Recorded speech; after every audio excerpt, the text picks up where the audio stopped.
When Lieutenant Sarah Vallen's armor locked up, the world went silent.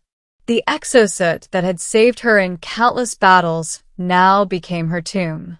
Its inner servos froze mid-stride, encasing her in hardened alloy while warning symbols bled red across her visor. Suit malfunction detected. Core temperature rising. The onboard AI droned. She tried to override the system. Nothing. The air inside the helmet grew thick. Outside, smoke and ruins stretched across the Valley of Lys, 9, an alien battlefield strewn with metallic bones and shattered drones. Her unit had fallen hours ago. Reinforcements were not coming. For the first time in her military life, Sarah was completely, utterly helpless. She could still hear the faint static of the radio, the last screams of her squad mates before their signals vanished. Then came the whirring of scavenger drones in the distance. The enemy would find her soon. She had trained for every contingency but this one. Trapped alive inside a shell of her own armor, unable to move or even remove the helmet. The hydraulic locks had engaged on emergency protocol after the suit's power core was damaged by a plasma bolt. That core was buried deep behind her spine plate. Even if she could reach it, one wrong move would detonate the containment field. Breathe, she told herself. Just breathe.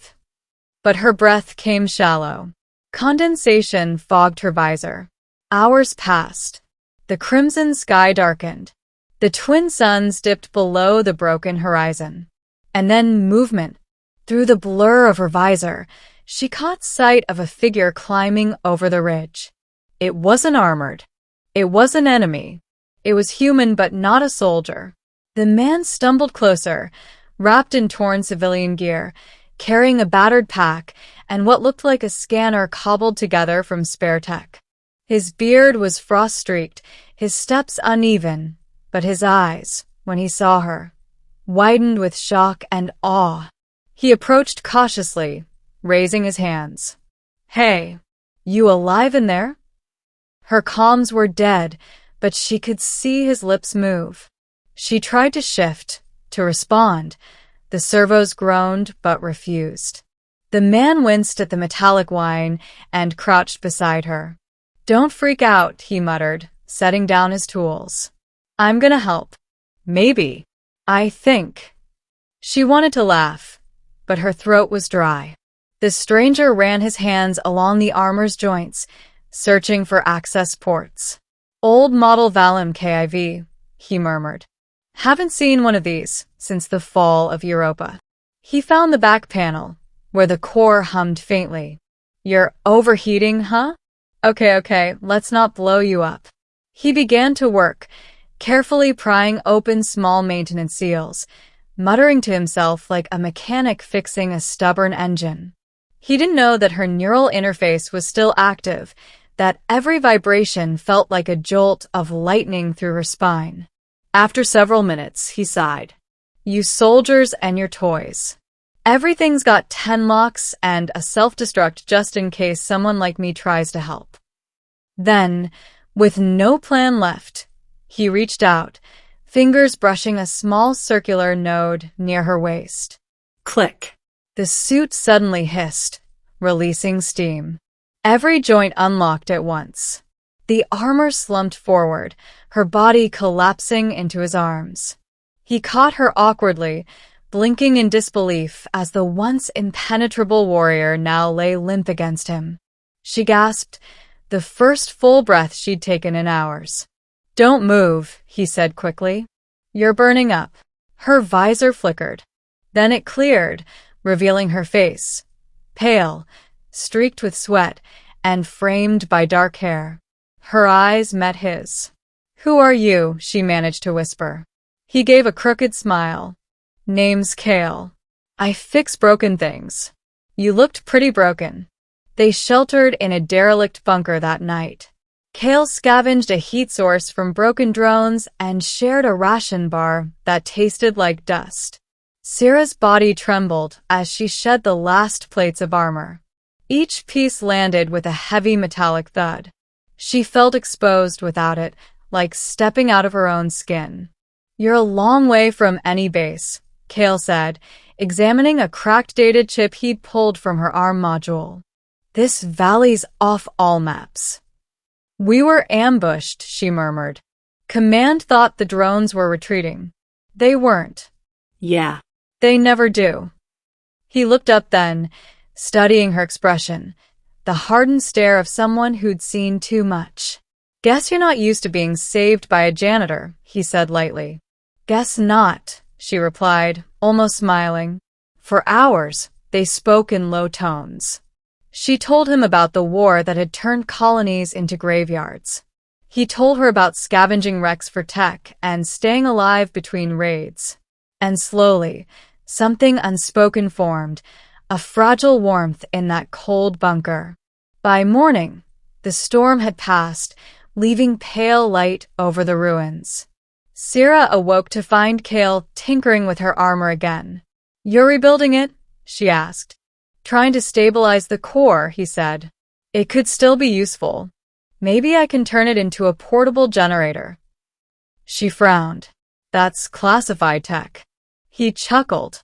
"So, arrest me when we get back to civilization." When we get back. The word stirred something inside her.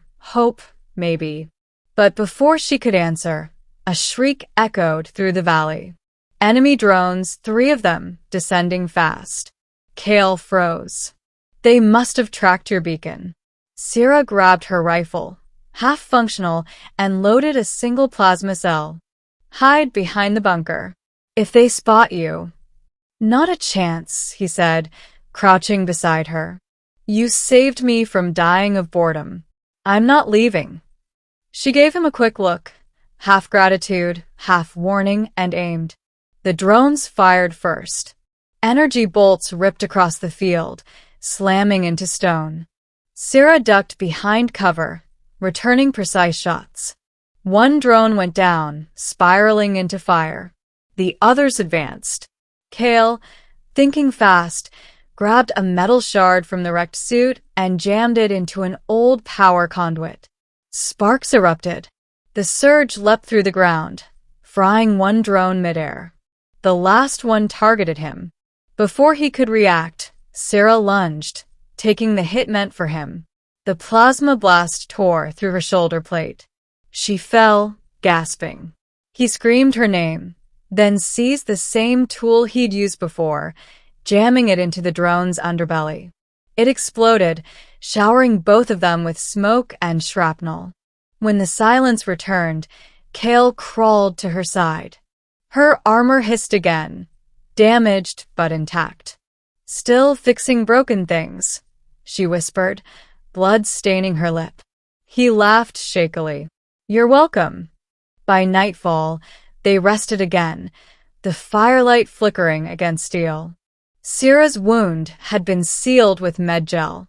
She watched Kale across the fire, the lines of exhaustion on his face softened by a quiet smile. "You could have run," she said softly. He shrugged. "Didn't feel like it." "Why?" He hesitated, then looked at her directly.